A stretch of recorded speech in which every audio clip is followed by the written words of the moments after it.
Caught up on X-Men 97, The Rise of Apocalypse two-parter, and that is essentially exactly what is happening.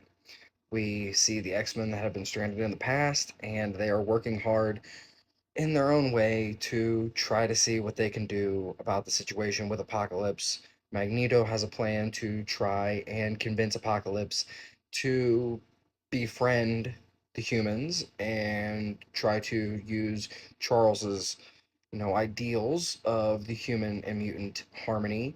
And it seems to be somewhat going well at first, but the farther along we get, the more we realize that the X-Men are doing everything that has to happen for Apocalypse to become the crazy tyrant that he does become.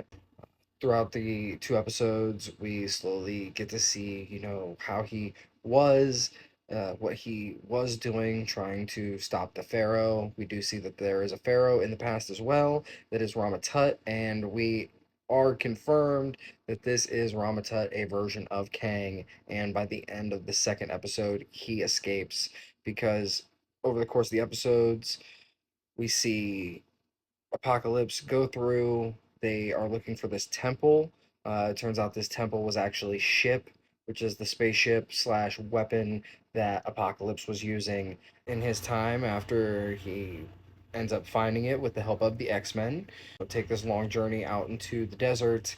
We have a couple of times where Kang tries to talk to Charles.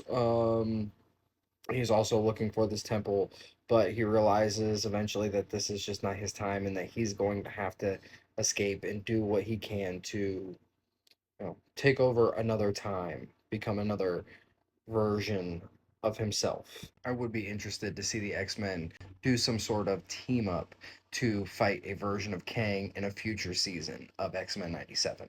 But absolutely amazing. There are some epic visuals, some great fights. Before we see Apocalypse become the full version of Apocalypse, while he is having this fight scene, we see him walking through this cloud of dust.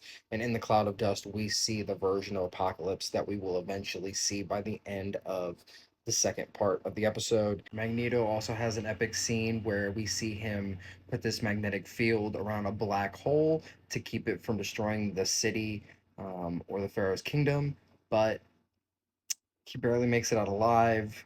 And eventually, by the end of the episode, we see him get absolutely vaporized in front of Charles by Apocalypse, being one of the first things that Apocalypse does after exiting this chamber.